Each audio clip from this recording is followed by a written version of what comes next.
Καλημέρα! Σήμερα θα φτιάξουμε ένα πολύ όμορφο, νόστιμο, υγιεινό και γρήγορο φαγητό. Τσιπούρα με γλυκοπατάτα και σέλερι.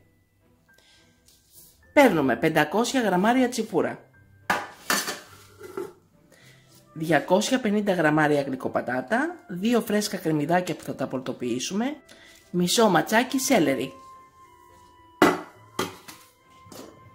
ένα κουταλάκι του γλυκού εστραγκόν,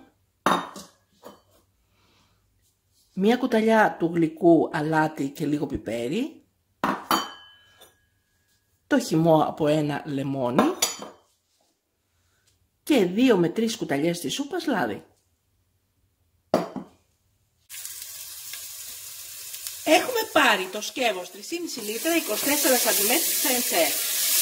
Έχουμε βάλει το μάτι της κουζίνας στο 7.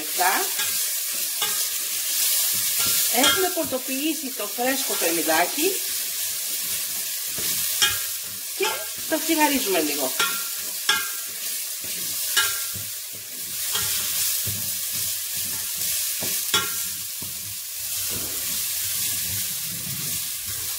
Με 3 κουταλιές της σούπας λάδι.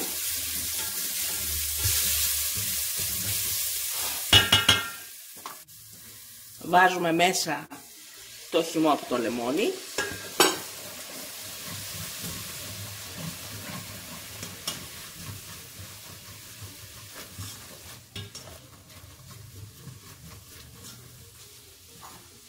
Το εστραγκόν, αλάτι πιπέρι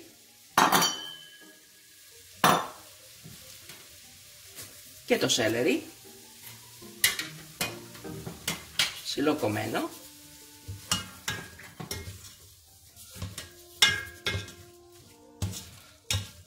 Ανακατεύουμε καλά.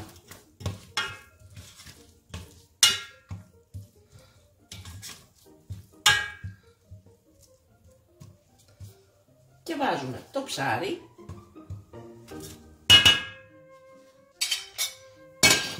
με τις πατάτες.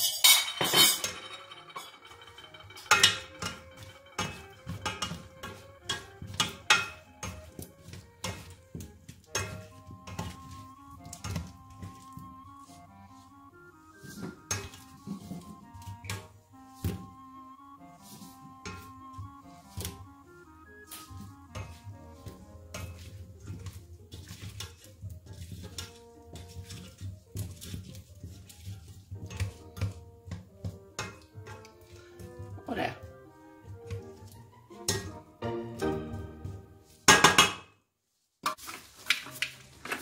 Βάζουμε το μάτι της κουζίνας στο 9.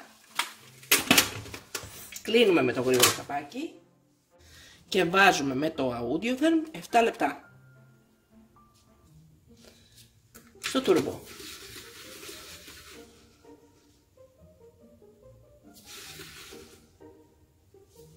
Μόλις ο πρώτος κόκκινος δείκτης φτάσει στο πρώτο νταμάκι του soft, χαμηλώνουμε το μάτι από το 9 στο 2 ή 3.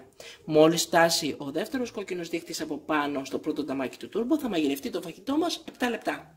Κλείνουμε το μάτι, περιμένουμε να γυρίσουν πίσω προς τα αριστερά οι 2 κόκκινοι δείκτες, ανοίγουμε και σερβίρουμε. Και είναι έτοιμο το φαγητό μας. Κλείνουμε το μάτι και περιμένουμε να γυρίσουν πίσω προς τα αριστερά οι 2 κόκκινοι δείκτες για να ανοίξουμε και να σερβίρουμε. Έχουν γυρίσει και οι 2 κόκκινοι δείκτες στα αριστερά και ανοίγουμε. Wow! Βλέπετε ότι παρόλο που δεν βάλαμε τίποτα, δηλαδή δεν έβαλα καθόλου μα καθόλου ζουμάκι μέσα, μόνο το λεμόνι. Βλέπετε πόσο ζουμάκι έβγαλε από μόνο του. Υπέροχο φαγητό και μοσκοβολάει. Σερβίρουμε. Και είναι το φαγητό μας υπέροχο.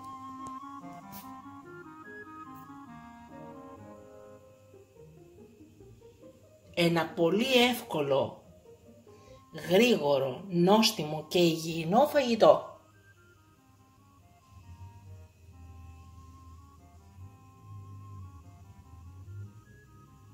Και καλή μας όρεξη! Μην ξεχάσετε να γραφτείτε στο κανάλι μας στη διεύθυνση που βλέπετε στο κάτω μέρος του βίντεο.